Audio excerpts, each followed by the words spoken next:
Livros Mensageiros. Do espírito de André Luiz, numa psicografia de Chico Xavier. Capítulo 27. O caluniador.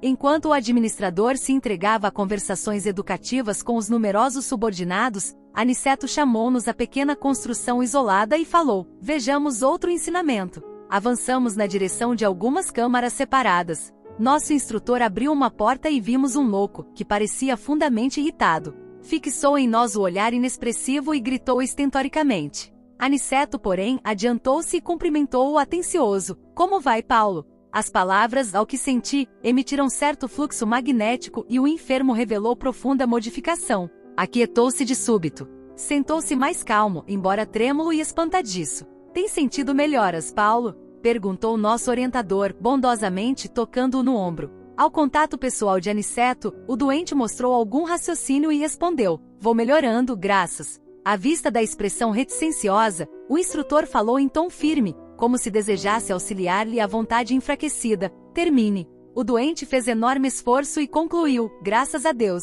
Anotando-lhe o sofrimento e a indecisão, lembrei dos enfermos das câmaras, aos quais prestava Narcisa ampla colaboração afetuosa. Percebendo-me as íntimas considerações, disse o mentor esclarecido: "Veem a diferença entre os que dormem, os que estão loucos e os que sofrem. Em nosso lar não temos dos primeiros, e os que se encontram desequilibrados, nos serviços da regeneração, sentem, na maioria, angústias cruéis. É necessário reconheçamos que os que gemem e sofrem em qualquer parte estão melhorando. Toda lágrima sincera é bendito sintoma de renovação.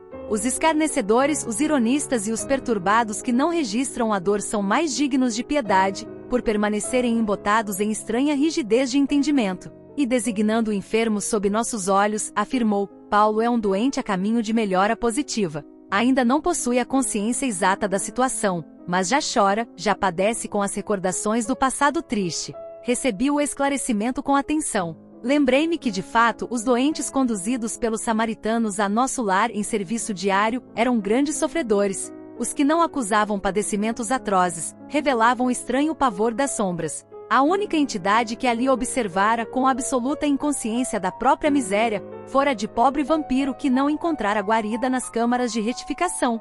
Nosso instrutor, sem qualquer preocupação de transformar o doente em cobaia, recomendou o afetuoso: "Concentrem no Paulo a capacidade de visão." Estimulado pela experiência anterior, fixei nele todo o meu potencial de observação. Aos poucos, caracterizou-se a meus olhos a sua tela mental, parecendo formada em compacta sombra noturna. Com surpresa, divisei formas diversas que se movimentavam. Vários vultos de mulher ali surgiam, despertando-me enorme admiração. Entre eles, reparei o de Ismália como que doente e enfraquecida, ansiosa. Alguns homens passavam, igualmente mostrando desesperação, e notei, nessas imagens, o próprio Alfredo a evidenciar cansaço e extrema velhice prematura. Vozes misteriosas se faziam ouvir. Sobre Paulo choviam maldições e blasfêmias. As mulheres pareciam acusá-lo clamorosamente, os homens davam ideia de perseguidores ferozes, ocultos no mundo interior daquele enfermo estranho.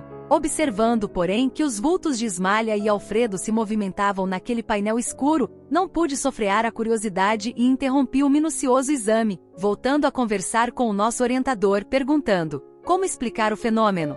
"Estou assombrado." Antes, porém, que pudesse expressar maiormente o espanto que me dominara, Aniceto ajuntou: "Já sei. Admira-se da presença de Ismália e do seu marido nas reminiscências do enfermo." E ante a minha perplexidade, continuou: "Lembram-se da história de Alfredo? Temos diante de nós o falso amigo que lhe arruinou o lar. Paulo, contudo, não somente cometeu a ingratidão, como envenenou o espírito doutras senhoras, traiu outros amigos e destruiu a alegria e a paz doutros santuários domésticos." Observando Ismália aflita e Alfredo desesperado, nas recordações dele, vemos as imagens criadas pelo caluniador, para seus próprios olhos. Nossos amigos deste posto evoluíram, transpuseram a fronteira da mágoa, escaparam aos monstros do ódio, vestem-se hoje de luz. No entanto, Paulo os vê como imagina, para escarmento de suas culpas. O criminoso nunca consegue fugir da verdadeira justiça universal, porque carrega o crime cometido em qualquer parte. Tanto nos círculos carnais como aqui, a paisagem real do espírito é a do campo interior. Viveremos, de fato, com as criações mais íntimas de nossa alma. Reparando minha dificuldade para compreender de pronto, Aniceto prosseguiu, depois de pequeno intervalo, para melhor elucidação. Recordemos a crucificação do Mestre Divino. Sabemos que Jesus penetrou na glória sublime logo após a suprema dor do Calvário. Entretanto, estamos ainda a vê-lo frequentemente pendurado na cruz, martirizado pelos nossos erros, flagelado pelos nossos açoites, porque a visão interior a isso nos compele. A condenação do Mestre foi um crime coletivo, e esse crime estará conosco até ao dia em que nos vestirmos na divina luz da redenção. O esclarecimento não poderia ser mais lúcido. Sentia-me diante de nobre revelação. O dever possui as bênçãos da confiança, mas a dívida tem os fantasmas da cobrança, tornou o generoso mentor, com grave acento. Readquirindo a serenidade, interroguei, mas Paulo veio ter casualmente a este posto?